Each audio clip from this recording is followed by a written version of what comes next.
ओम नमः सिद्धेभ्यो।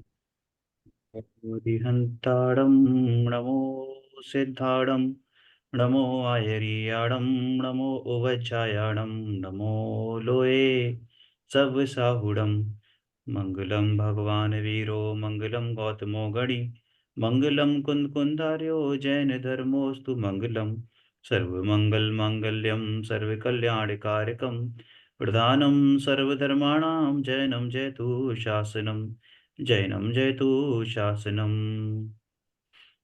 मोक्षमार्गस्य नेतारं भेत्तारं कर्मभूभृतां ज्ञातारं विश्वतत्त्वानां वन्दे तद्गुणलब्धये वन्दे तद्गुणलब्धये।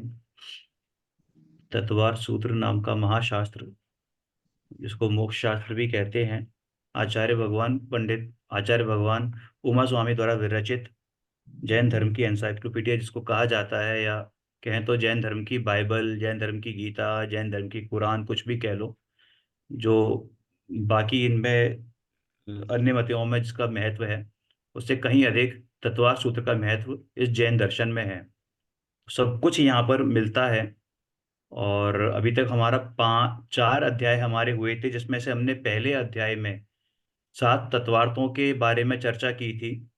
जीव, अजीव, आश्रव, बंध, संवर, निर्जरा और मोक्ष, उसकी सामान्य चर्चा हुई थी। जिसमें से निर्जरा तक तक की जो हमने चर्चा की थी वो सामान्य चर्चा की थी।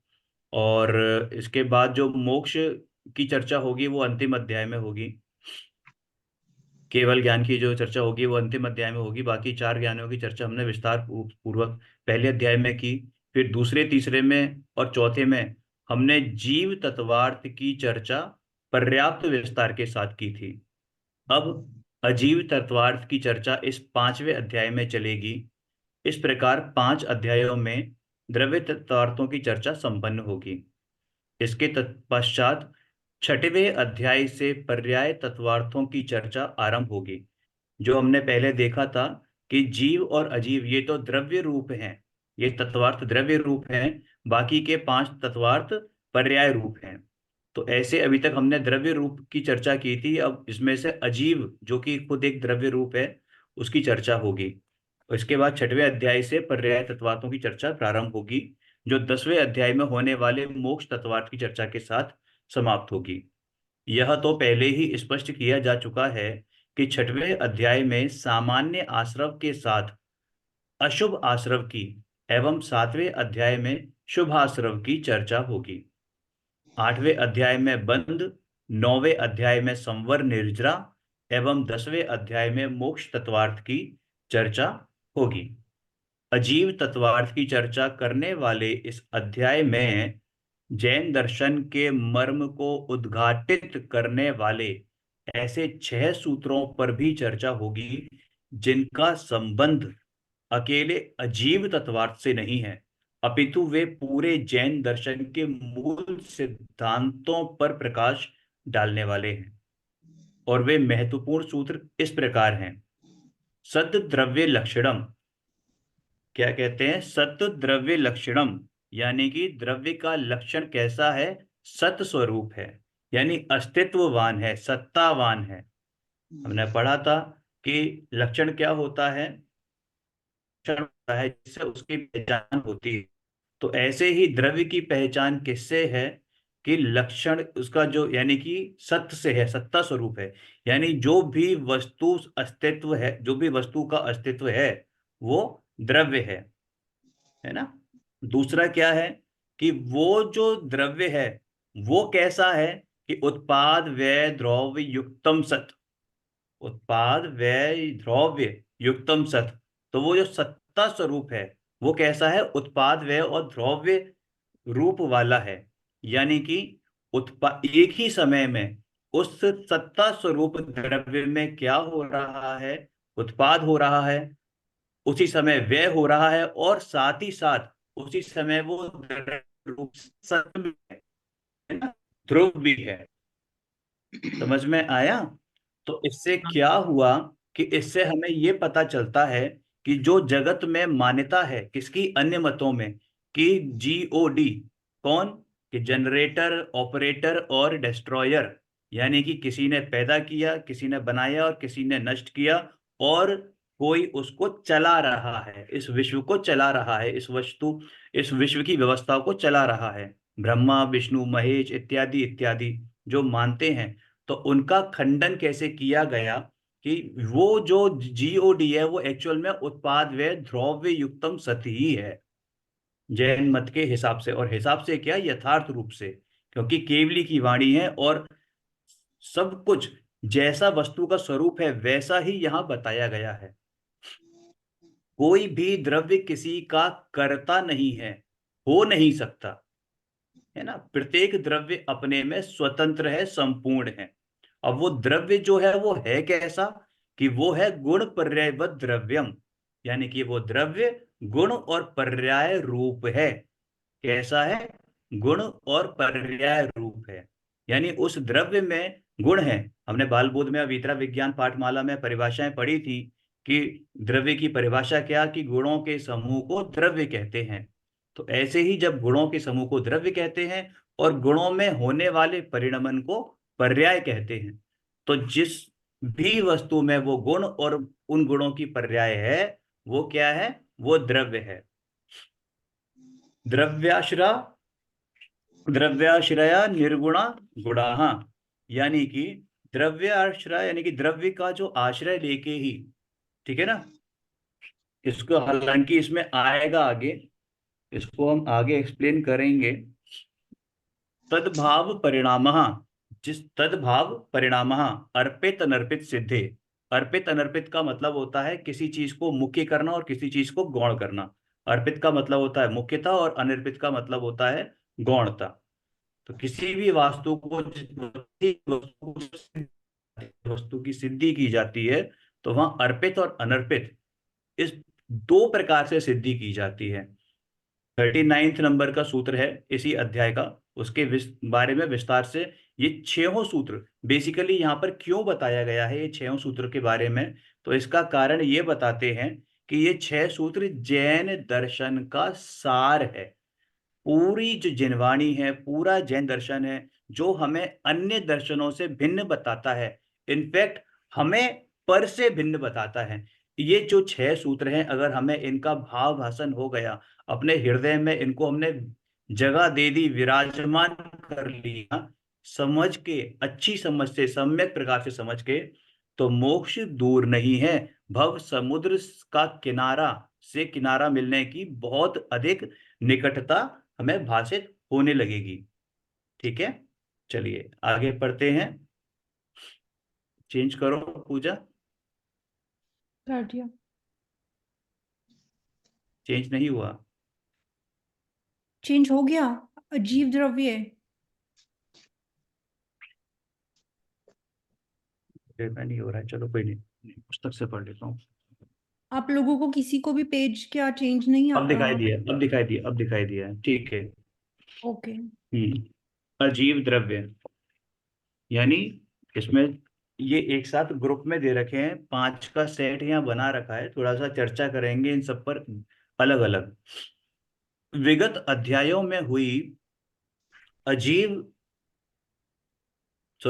अध्यायों में हुई जीव की चर्चा के उपरांत अब अजीव तत्वार्थ की चर्चा प्रारंभ करते हैं। ठीक है ना। हाँ, तो पहला सूत्र क्या कहता है कि अजीव काया धर्मा धर्माकाश पुद्गलः। पहले इन पांचों सूत्र को पढ़ते हैं, फिर एक एक करके इनके बारे में समझने का प्रयास करेंगे। अजीव काया धर्मा धर्माकाश पुद्गलः। दूसरा है द्रव्याणि। तीसरा जीवाश्च। चौथा है नित्य अवस्थितान्य रूपाणि। पांचवा रूपेण पुद्गलः। ठीक है। धर्म, अधर्म, आकाश और पुद्गल, ये चार द्रव्य अजीव और कायवान यानी बहुप्रदेशी हैं, अजीव काय हैं। ये पहले सूत्र का अर्थ इन्होंने बताया है। अब इसको समझने का प्रयास करें। देखो, हमने पहले अध्याय जब पढ़ा था तो हमने वहां सात तत्वार्थों की चर्चा की थी, जिसमें क्या आया था, जीव, अजीव, आश्रव, बंध, संवर, निर्जरा और मोक्ष, ये आया था। तो जो पहले दो तत्व थे, जीव और अजीव, ठीक है ना, तो और सम्यक दर्शन की जब चर्चा की थी तो उसमें बताया था तत्वार्थ श्रद्धानम सम्यक दर्शनम, ठीक है। तो तत्वार्थों का सच्चा श्रद्धान वो सम्यक दर्शन है। तो ऐसा जो है दूसरा सूत्र आया था। पहला था क्या था, पहला क्या था, ध्यान है, पहला सूत्र इस नहीं। तत्वार्थ सूत्र का पहला सूत्र क्या है, मोक्ष शास्त्र का पहला सूत्र, पढ़ा तो है। सम्यक दर्शन ज्ञान चारित्राणि मोक्ष मार्ग। कहाँ पड़े हो चक्कर में, पहला सूत्र भूल गए। सम्यक दर्शन ज्ञान चारित्राणि मतलब आगे आगे बढ़ते रहे, पीछे का सब भूलते रहे। पूजा तो है ही नहीं क्लास में। सम्यक दर्शन ज्ञान चारित्राणि मोक्ष मार्ग, पूजा ठीक को है कुछ पहला आता सूत्र। कहाँ है? आप आपसे उम्मीद थी आप बोलोगी, आप बोली नहीं। सूत्र।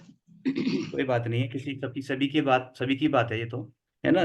सम्यक दर्शन ज्ञान चारित्राणि मोक्ष मार्ग, तो ये था ना।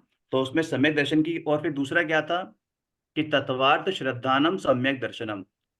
तो उसमें जब इन्होंने तत्वार्थों की श्रद्धान की जब चर्चा की, तो उसमें फिर उसमें तीसरे सूत्र में उन्होंने नाम बताए, जीव अजीव आश्रय बंध समझ निर्जरा मोक्षास तत्वम, ठीक है।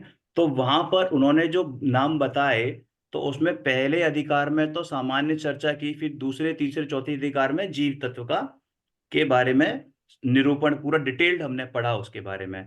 तो उसके बाद से फिर ये चौथा पांचवा जो अधिकार है, इसमें हम अजीव तत्व के बारे में जानने का हम प्रयास करेंगे, यहाँ पे कथन आएगा। अब मेन बात जो है इसमें बताने वाली वो ये है कि अजीव काया, काया क्या होता है, सामान्य रूप से काया का अर्थ होता है शरीर, अरे, ठीक है। शरीर होता है ना, काया कहीं भी आप लोगे तो शरीर ही माना जाता है। लेकिन वो यहाँ भी पर वो अनंत काया, मतलब से काया ना बनी है। होकर यानी शरीर ना होकर यहाँ पर है प्रदेश, बहुप्रदेशी। क्या अर्थ प्रदेश। है, बहु बहुप्रदेशी। प्रदेश। हाँ, तो जो अजीव तत्व हैं, अजीव द्रव्य, अजीव तत्व कौन से, धर्म, अधर्म, धर्म अधर्म आकाश, आकाश उद्गल। उद्गल, और एक और होता है काल। अजीब। तो ये काल। पांच तो बेसिकली अजीव धर्म, अजीव द्रव्य होते हैं, ठीक है ना, अजीब ही होते हैं ये। लेकिन इनमें जो काल है वो चूंकि एक प्रदेशी है, ठीक है, इसलिए उसको यहाँ पर इंक्लूड नहीं किया गया है, उसकी चर्चा बाद में करेंगे। तो बाकी की जो चार हैं कौन कौन से, कौन कौन से, धर्म अधर्म आकाश उद्गल, और उद्गल। आकाश काल और पुद्गल, ठीक है ना। तो ये क्या है, ये ये काल तो बहुप्रदेशी है। एक प्रदेशी होता है इसीलिए उसकी उसको यहाँ पे हाँ इंक्लूड नहीं किया। बिल्कुल। लेकिन इसमें एक और चीज आती है कि आपने जब काल को एक प्रदेशी बोला और उसको यहां से अलग कर दिया, आपकी बात स्वीकार है, लेकिन पुद्गल भी तो एक प्रदेशी होता है, पुद्गल का एक परमाणु। आपकी बात लेकिन बिल्कुल उद्गल सही जो है कि हमारे ज्ञान पुद्गल, का विषय नहीं बनता ना, वो तो बहुप्रदेशी होगा तो ही बनेगा। इसीलिए हाँ उसकी चर्चा तो जरूरी है। तो तो धर्म और अधर्म भी तो हमारे ज्ञान का विषय नहीं बनते, उनको आप जान पाते हो, नहीं। नहीं जान पाते।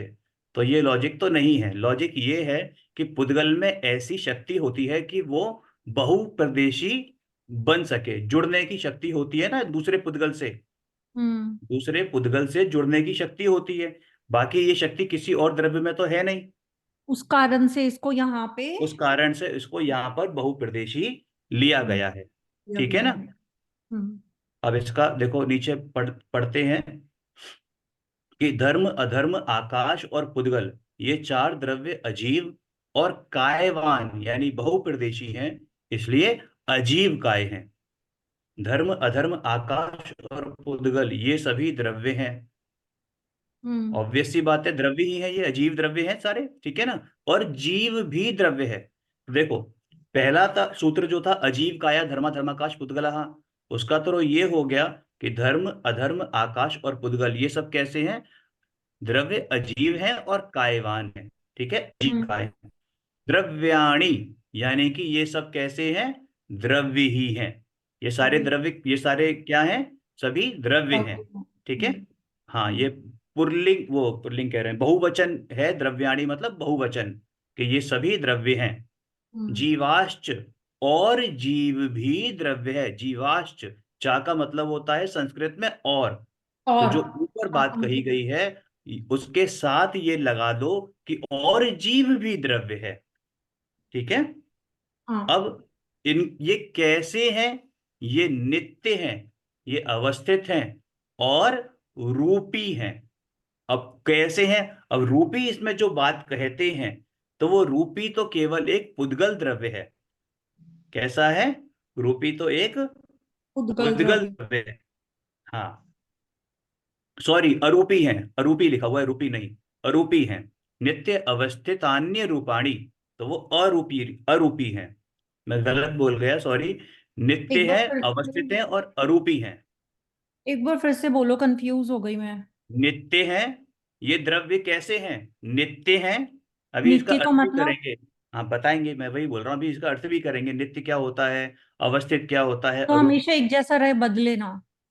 हाँ, है ना। तो नित्य है, अवस्थित है और अरूपी है। ठीक है, हम्म, समझ में आया। और हाँ।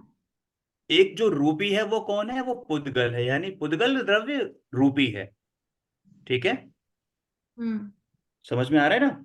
तो हाँ, इसमें जो पहला सूत्र था वो क्लियर हो गया कि हो भाई गया। धर्मा धर्माकाश पुद्गला, अजीव काया धर्मा धर्माकाश पुद्गला। ठीक है ना, हम्म। कि हम्म। ये सब बहुप्रदेशी होने से कायवान है। ठीक है, और चूंकि सब अजीव ही है, इनमें अजीव क्यों है ये? अजीब इसलिए है क्योंकि इनमें चेतनत्व नहीं है। क्या नहीं है? चेतनत्व चेतना नहीं तो है, नहीं है, यानी ज्ञान चेतना गुण दर्शन नहीं, गुण नहीं है। नहीं है। है ना, जो किसके गुण है? जीव के गुण है। वो तो जीव के जीव हैं। के विशेष गुण है। हाँ। ठीक है। हम्म। ठीक। अब ये जो बात कही है कि द्रव्याणी, सेकंड सूत्र, द्रव्याणी। तो द्रव्य हम्म। कैसा होता है, क्या होता है द्रव्य?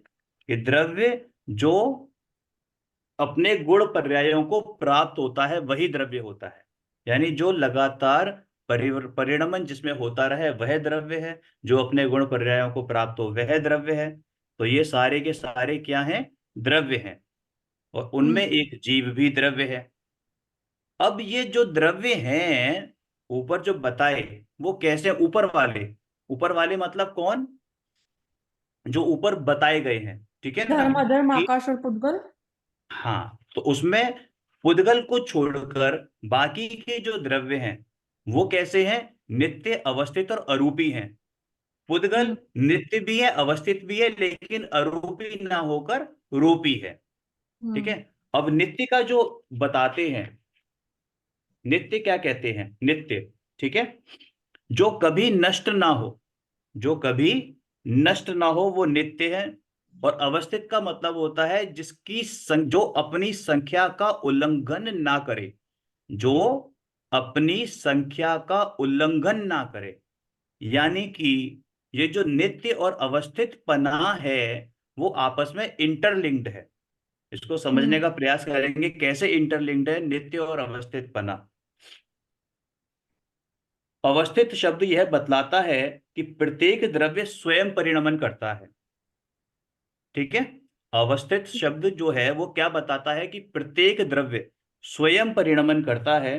परिणाम और परिणामी अन्य तरह किसी अन्य तरह नहीं बन सकता, यानी कि किसी के परिणाम हो और वो किसी और रूप हो जाए। जीव। देखो इसमें इसमें एक साधारण सी बात है। एक शब्द होता है व्यवस्थित। व्यवस्थित का मतलब क्या होता है? प्रॉपर ऑर्गेनाइज्ड, उस हर एक चीज की लोकेशन फिक्स है। फिक्स है। और व्यवस्थित का मतलब है कि जिस चीज को आपने जहाँ रखा है और जिस कार्य के अभी। लिए रखा है वो चीज वही है और अपना कार्य कर रही है, उसको कहते हैं व्यवस्थित। समझे?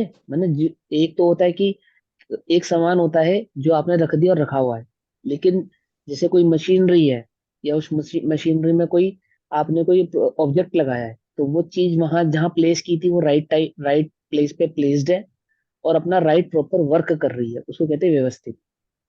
हाँ। इसी व्यवस्थित से बनता है अव्यवस्थित। अवस्थित अव्यवस्थित, अवस्थित हाँ, क्योंकि हम्म। अवस्थित मतलब छहो द्रव्य अपने राइट प्लेस पे मौजूद है हम्म। और छहो अपना जो कार्य करना चाहिए अपना अपना वह कार्य कर रहे हैं। एक दूसरे को बाधा नहीं पहुंचा रहे अपना काम करने में, और हम्म। एक दूसरे की हेल्प भी कर रहे हैं। क्या? हाँ। बाधा भी नहीं कर रहे, हेल्प भी कर रहे हैं, और अपना ही काम कर रहे हैं, दूसरे का नहीं कर रहे। हम्म। इसको कहते हैं अवस्थित होना, साधारण भाषा में। ठीक है ना। अब टेक्निकल भाषा में क्या बोलेंगे, वो बताएंगे आपको टेक्निकल भाषा में क्या बोल रहे हैं। अब पढ़ो उसको, टेक्निकल को क्या बोला उसमें। देखो, जब कोई भी द्रव्य, ठीक है ना, कोई एक द्रव्य, उसका गुण, कोई एक द्रव्य या उसका कोई गुण या उसकी पर्याय किसी दूसरे का करे तो वो उस रूप हो जाए।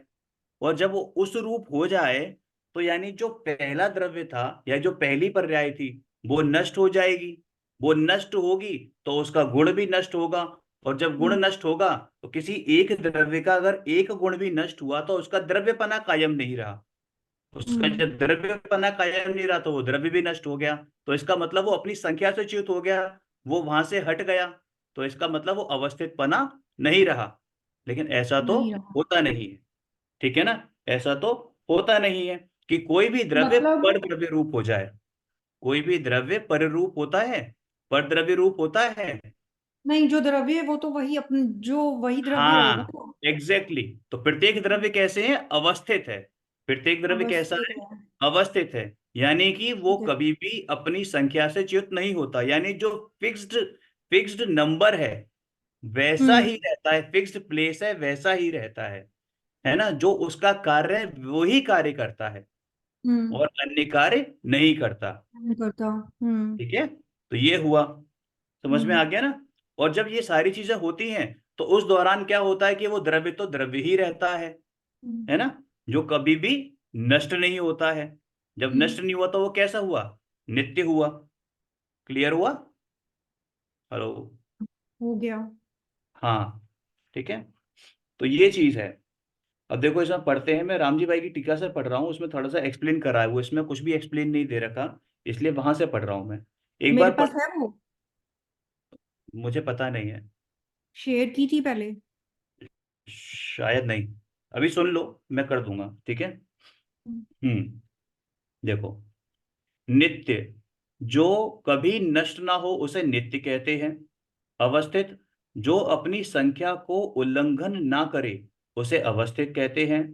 अरूपी जिसमें स्पर्श रस गंध और वर्ण ना पाया जाए उसे अरूपी कहते हैं।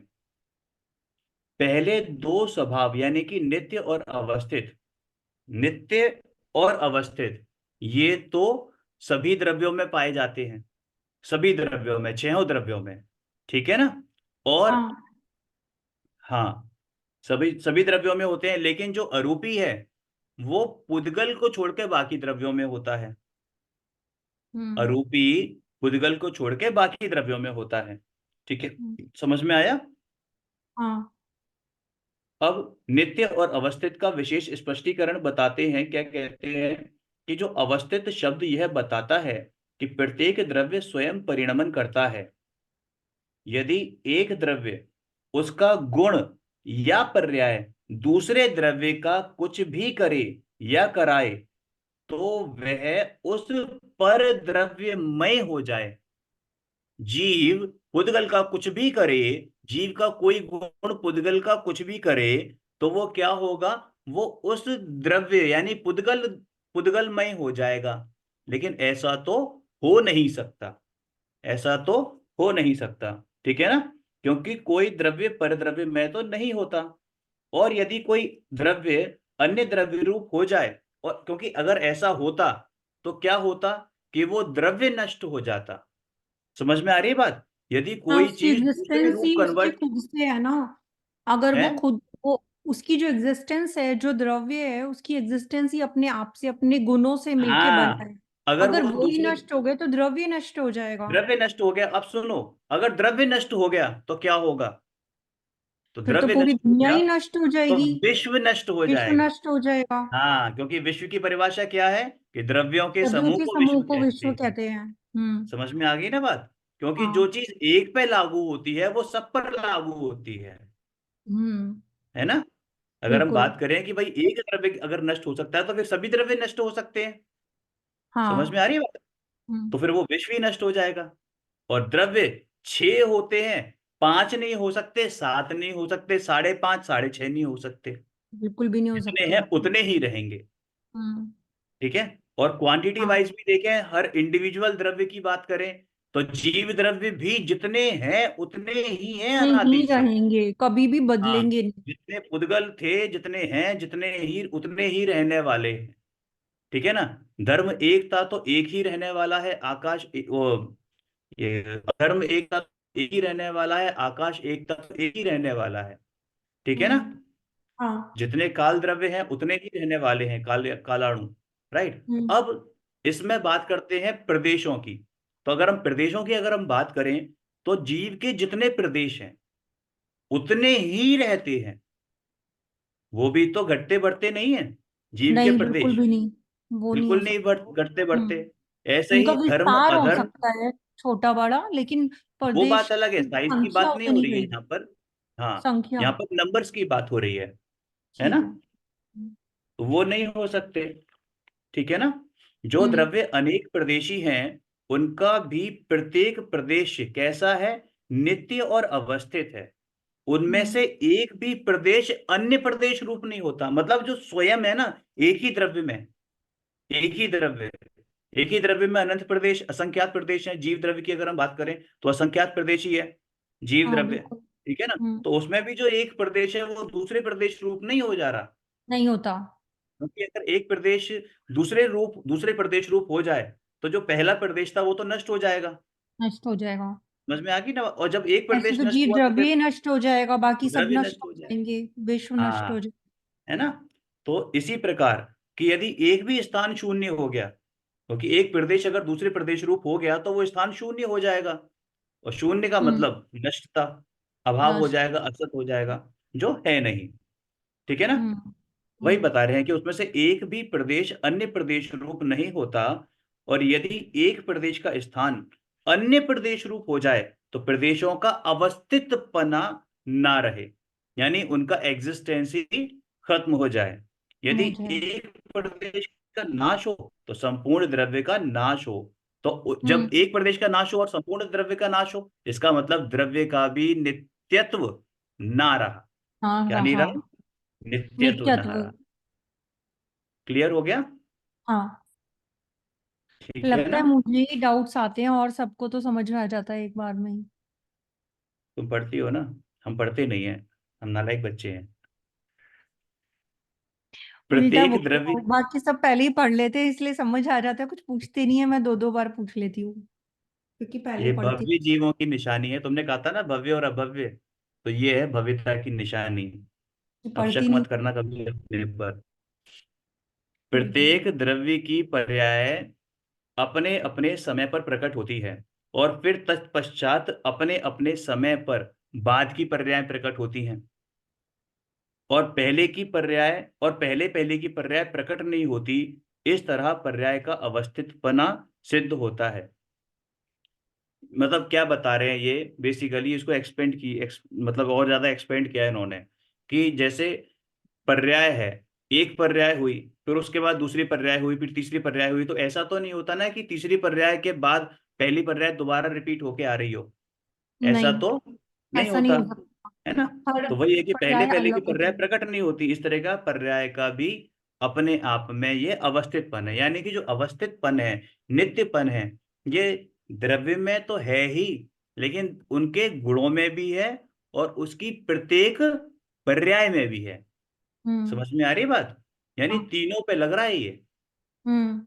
है ना। द्रव्य गुण और पर्याय, बिल्कुल। हाँ। और अरूपी का मतलब समझ में आ ही गया कि जिसमें हम्म। स्पर्श नहीं हो, रस नहीं हो, गंध नहीं हो, वर्ण नहीं हो, हम्म। है ना, हम्म। अरूपी। फिर रूपिण पुद्गलाः, यानी हम्म। कि पुद्गल द्रव्य कैसा है, रूपी है। रूपी है। ठीक है। हम्म। अब हम्म। इसमें से पढ़ते हैं सामने जो लिखा हुआ है। धर्म, अधर्म, आकाश और पुद्गल, ये चार द्रव्य जीव से भिन्न होने से, जीव रूप ना होने से अजीव है, बहुप्रदेशी होने से कायवान है। इस प्रकार अजीव काय है। यहाँ काय शब्द का भाव बहुप्रदेशी होना ही है, स्पष्ट कर चुके हैं पहले ही। धर्म, अधर्म, आकाश और पुद्गल, क्या लिखा है, धर्म, अधर्म, आकाश और पुद्गल, ये चारों कैसे हैं, अजीव हैं। और काय होने के साथ साथ द्रव्य भी है। जीव भी द्रव्य है, जीवाश्च, जीव भी द्रव्य है। यद्यपि जीव अजीव द्रव्य नहीं है, तथापि जीव द्रव्य तो है ही। जिसमें स्पर्श रस गंध और वर्ण पाए जाते हैं उस द्रव्य को रूपी कहते हैं। अभी कहे गए 5 द्रव्यों में मात्र एक पुद्गल में ही स्पर्श रस गंध वर्ण पाए जाते हैं, अतः एकमात्र वही रूपी है, शेष सभी द्रव्य अरूपी हैं। यह अध्याय अजीव तत्वार्थ का निरूपण करने वाला है, इसलिए इसमें सर्वप्रथम अजीव द्रव्यों की चर्चा की गई है। हालांकि द्रव्य 6 प्रकार के हैं: जीव, पुद्गल, धर्म, अधर्म, आकाश और काल। तथापि यहाँ पहले सूत्र में धर्म, अधर्म, आकाश और पुद्गल इन 4 द्रव्यों की बात आरंभ की है, क्योंकि यहाँ उन्हीं को लेना अभीष्ट था जो अजीव हों और बहुप्रदेशी भी हों।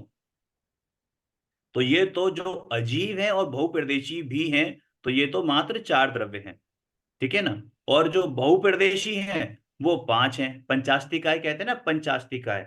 तो कौन कौन से? जीव, धर्म, जीव, अजीव, सॉरी, जीव, पुद्गल, धर्म, अधर्म और आकाश। ये 5 द्रव्य कैसे हैं? अस्तिकाय, यानी कि कायवान है, बहुप्रदेशी हैं। क्लियर है? हाँ। अजीव न होने से जीव की और बहुप्रदेशी न होने से काल द्रव्य की चर्चा यहां नहीं की, किंतु जब दूसरे सूत्र में इनके द्रव्यपने की बात कही तो साथ में यह कहना अनिवार्य हो गया कि जीव भी द्रव्य है।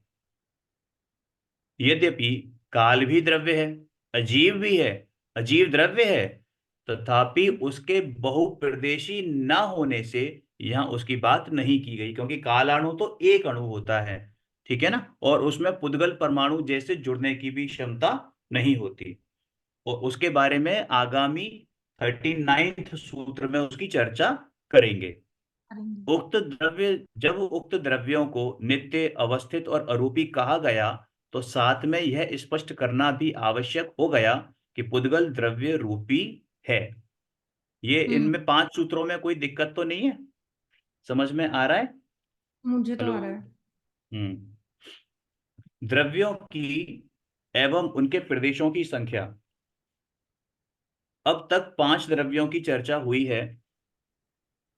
अब तक 5 द्रव्यों की चर्चा हुई है। अब यह बताते हैं कि ये द्रव्य कितने कितने हैं और उनके प्रदेश कितने कितने हैं। आकाशादेक द्रव्याणि। आ आकाशादेक द्रव्याणि। क्या बोला? आ आकाशादेक, यानी कि आकाश तक के, जो ऊपर कही गई बात है उससे रेफरेंस लो और सोचो क्या बोला कि आकाश तक के। आकाश तक कौन कौन से हैं? इसको आकाश तक संधि कौन कौन से हैं? करके दिखाओ ना पहले। हैं? धर्म धर्म संधि विच्छेद करके दिखाओ ना पहले इसको, हाँ, तब ये है समझ। आकाश, आकाश एक द्रव्याणि, आकाशत एक द्रव्याणि। आदे भी तो है ना, आकाश हाँ, आदे एक। आकाश आदि नहीं है, ये आकाशात, आकाशात, आकाशात प्लस दो एक। हाँ, दो ए ता आकाशात, कहाँ है? आकाशा, ये द है ना, त आधा है प्लस आ बन के दा बन ओ, जाता है, ता और आ मिलके दा, अच्छा। दा बन जाता है ये ना। रूल नहीं पता था, संति, हाँ। हाँ। तो ये आकाशात एक द्रव्याणी, यानी कि, और आ का मतलब अच्छा, आकाश ता तक के। आकाशात प्लस हाँ, एक आकाशात। ओके। हाँ, हाँ, अब समझ आया, आकाशात हाँ, एक प्लस द्रव्याणी। एक द्रव्यानी। हाँ, अब ये क्या बात कही है? आकाशादेक, यानी कि आकाश तक के। अब ऊपर से अगर जाओगे तो ऊपर जाओ, सबसे जीव ऊपर अजीव पहले। धर्म नहीं अधर्म नहीं नहीं आकाश। नहीं नहीं नहीं नहीं नहीं नहीं नहीं नहीं नहीं, इस वाले में ही जाओ ना, पहले वाले में। धर्म धर्म, अधर्म आकाश। अधर्म, आकाश, ये 3। धर्म, हाँ, अधर्म अब और और आकाश। आकाश, ये 3। बस, बस, बस, ठीक है ना। ये बस ये एक ही है। एक है, ये हाँ। एक एक है, संख्या हम्म। में एक एक है, एक ठीक है। एक है। और कैसे हैं? उनके निष्क्रियाणी, प्रदेश। निष्क्रियाणी, यानी निष्क्रियाणी च, और निष्क्रिय हैं। कैसे हैं? मतलब कोई एक्टिविटी नहीं करते, हाँ, ये निष्क्रिय, निष्क्रिय है, यानी कि इनका गमन नहीं होता। अमन नहीं कैसे होता। गमन नहीं होता? कि एक स्थान से दूसरे स्थान में गमन नहीं होता।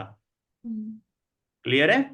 जैसे हाँ। जीव और पुद्गल तो घूमते फिरते रहते हैं, क्रियावती हम्म शक्ति होती है ना, गमन करने की हम्म शक्ति होती है। हम्म, लेकिन ये तीन द्रव्य एक जगह स्थिर रहते हैं। ठीक है। वो समझ में आ रहा है ना? हाँ। हाँ। फिर आठवां सूत्र क्या बोला? कि असंख्येय प्रदेशा धर्मा धर्मैक जीवा नाम। इनमें से जो ये हैं, ये कैसे हैं? कि असंख्यात असंख्य प्रदेश हाँ, वाले हैं, असंख्यात धर्म प्रदेश हैं। अधर्म और हाँ जीवनाम और हाँ हाँ, जीव। है ना? असंख्यात प्रदेशी हैं। आकाशस्य अनंता। असंख्यात प्रदेशी कौन कौन से हैं? कि धर्म है, अधर्म है और और जीव, जीव है। एक जीव, एक जीव, समस्त जीव नहीं, एक नहीं जीव नहीं, द्रव्य। एक एक, हाँ। हम्म, धर्म, धर्म, धर्म, अधर्म, एक जीवा नाम। एक जीव, हाँ। धर्म, धर्म असंख्यात प्रदेशी है, अधर्म भी असंख्यात प्रदेशी है, और एक जीव द्रव्य भी असंख्यात प्रदेशी है। असंख्यात प्रदेशी है। हाँ। और ऐसा क्यों कहा? आकाश जीव, कैसा है? जीव के लिए स्पेशली एक क्यों लगाया?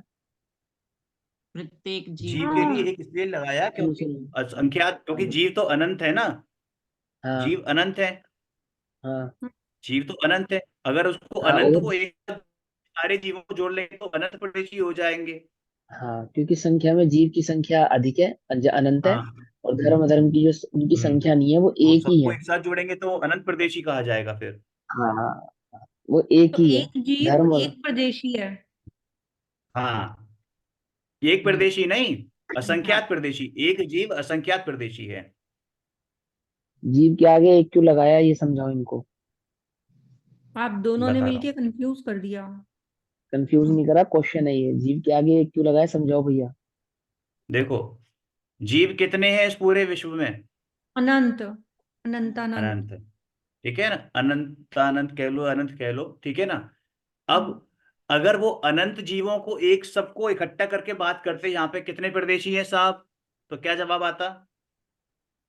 अनंत के भी अनंत, क्योंकि हर एक अनंत अनंत है। प्रदेशी हो गए, अनंत प्रदेशी हो गए, ये जवाब आता ना।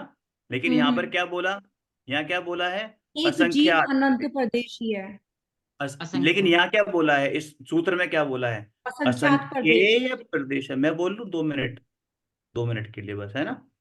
असंख्ये प्रदेशा धर्मा धर्मेक जीवा नाम।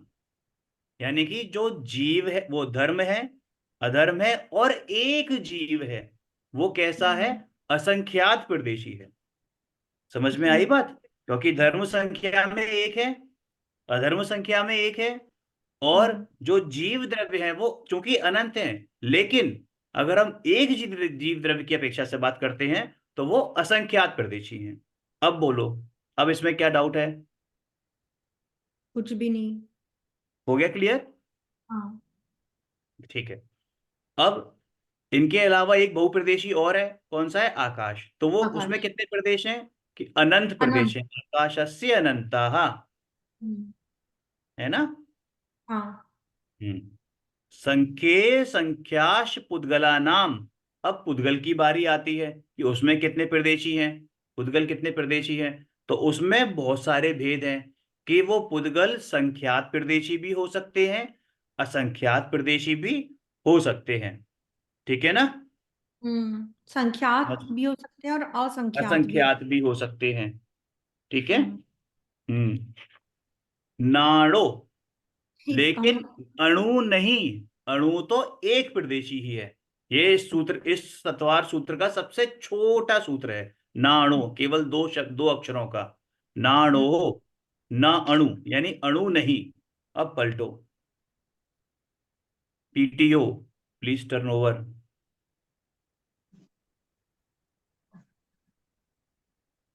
कर दिया? हाँ। हाँ, क्या हुआ, अब सिंक पढ़ते में हैं। डिले हो धर्म रही। द्रव्य, अधर्म द्रव्य और आकाश द्रव्य एक एक है। उक्त तीनों द्रव्य निष्क्रिय भी हैं। धर्म द्रव्य, अधर्म द्रव्य और एक जीव द्रव्य के असंख्यात प्रदेश हैं। आकाश द्रव्य के अनंत प्रदेश हैं। पुद्गल द्रव्यों के संख्यात, असंख्यात और अनंत प्रदेश हैं। समझ में आई बात कि एक पुद्गल संख्यात प्रदेशी भी हो सकता है, जो छोटा स्कंद होता है ना, छोटा स्कंद है ना, वो संख्यात प्रदेशी भी हो सकता है। बड़े स्कंद असंख्यात प्रदेशी भी हो सकते हैं और महास्कंद अनंत प्रदेशी भी हो सकते हैं। एक पुद्गल अनंत प्रदेशी भी हो सकता है। अणुरूप पुद्गल द्रव्य के प्रदेश नहीं है। अब वो प्रदेश नहीं है का मतलब क्या कि वो एक ही प्रदेशी है। जो अणु है वो एक प्रदेशी ही है। धर्म द्रव्य एक है, अधर्म द्रव्य एक है और आकाश द्रव्य भी एक ही है। धर्म द्रव्य, अधर्म द्रव्य और आकाश द्रव्य में क्षेत्र से क्षेत्रांतर यानी कि क्षेत्रांतर यानी कि ट्रांसफर, शिफ्ट होने की सामर्थ्य नहीं है, क्रिया नहीं होती। इन द्रव्यों का गमनागमन नहीं होता। धर्म द्रव्य में असंख्यात प्रदेश होते हैं, अधर्म द्रव्य में असंख्यात प्रदेश होते हैं और एक जीव द्रव्य में भी असंख्यात प्रदेश होते हैं। तात्पर्य यह है कि उक्त तीनों के प्रदेशों की संख्या समान है। क्या है? इन तीनों के प्रदेशों की संख्या समान है। लोकाकाश और अलोकाकाश दोनों का मिला हुआ आकाश एक अखंड आकाश द्रव्य है। उक्त अखंड आकाश द्रव्य के अनंत प्रदेश होते हैं। क्या बोल रहे हैं कि जो आकाश द्रव्य पूरा मतलब लोक मिलाकर अलोक मिलाकर वो कैसा है? एक अखंड है। ऐसा कोई आकाश के भेद नहीं है कि ये आकाश आधा यहां आधा वहां और आकाश के टुकड़े कर दिए। ऐसा नहीं, आकाश तो एक ही है। आकाश तो एक ही है, लेकिन उसमें जो लोकाकाश है जहां छहों द्रव्य पाए जाते हैं, वो जो लोकाकाश है वो असंख्यात प्रदेशी है। और संपूर्ण अगर आकाश की बात करते हैं लोक और अलोक की, तो वो अनंत प्रदेशी है। स्पष्ट हुआ? हेलो,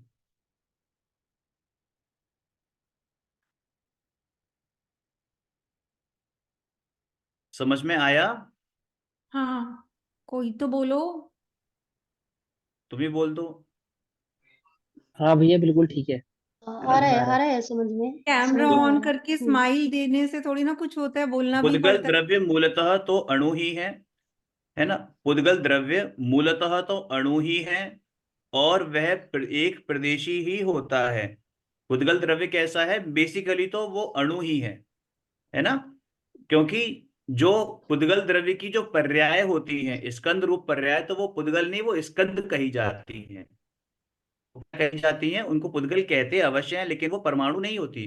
पुद्गल की प्योरेस्ट फॉर्म क्या है? अणु रूप है ना? बिल्कुल शुद्ध अवस्था कौन सी है? अणु अवस्था है। बाकी सबसे स्कंद तो छोटी, उसकी जो कि पर्याय। आगे छोटा नहीं हो सकता, जो कि सबसे छोटा अणु। हाँ हाँ, इनडिविजिबल है ये ना, मतलब इसको आप डिवाइड Indivisible। नहीं कर सकते। फर्दर डिवीजन नहीं हो सकता इसका। पुद्गल द्रव्य मूलतः तो अणु ही है। अब ये जो वो ये अणु है ना, वो एटम वाला नहीं है। इसको कह जरूर एटम देते हैं, लेकिन वो जो साइंस ने एटम निकाला है वो नहीं है। क्योंकि एटम भी तो डिविजिबल है ना, इलेक्ट्रॉन प्रोटॉन न्यूट्रॉन, फिर उसमें न्यूक्लियस। अब तो उससे भी छोटा आ गया क्वार्ट्स, फिर वो गॉड्स पार्टिकल आ गया, रेड पार्टिकल आ गया, पता नहीं क्या क्या आ गया। तो वो नहीं, उससे भी अनंत अनंत गुना छोटा है पुद्गल का परमाणु, जो ये हमारे भी तो ज्ञान एक का पुद्गल विषय। परमाणु में आएगी ना, जो हमारी वॉइस यहाँ से जैसे विदेशों में जाती है, कोई इंडिया में बैठा है, कनाडा में, अमेरिका में, ये भी तो पुद्गल परमाणु ये के पुद्गल है, में है ना। बिल्कुल बिल्कुल बिल्कुल। जो हम हम्म बातचीत कर रहे हैं ना, जो रेस जा रही है, हम्म ये भी पुद्गल के हाँ, थ्रू वो ही भी जा रही है। पुद्गल का ही वो है। जी। एक अणु सर। एक अणु इतना छोटा होता है कि वो मात्र केवल ज्ञान गम्य होता है बस। जो भी छद्मस के ज्ञान का विषय बन रहा है वो एक अणु हम्म नहीं है, वो अनंत या असंख्यात परमाणु है उद्गल के। ये संख्यात परमाणु। चाहे वो माइक्रोस्कोप के माध्यम से बने ज्ञान का विषय, अगर वो ज्ञान का विषय बन रहा है छद्मस के, दैट मीन्स वो एक या दो अणु नहीं है, संख्यात या असंख्यात परमाणु है, अनंत या असंख्यात परमाणु है वो। हम्म ठीक है। अनेक परमाणुओं के पिंड रूप स्कंद को संख्यात प्रदेशी, असंख्यात प्रदेशी और अनंत प्रदेशी भी कहा गया है। इस प्रकार पुद्गल द्रव्य निश्चय नए से एक प्रदेशी यह अप्रदेशी और व्यवहार नय से संख्यात प्रदेशी, असंख्यात प्रदेशी और अनंत प्रदेशी है। ठीक है, आगे हाँ। बढ़े। हाँ, हम्म। आगे नहीं बढ़े, टाइम हो गया, अब कल करेंगे। ठीक है। ओम नमः सिद्धेभ्य। निज निधि निज में बताई यह अनंत उपकार है, उसके लिए जिन वाणी माँ को वंदना शत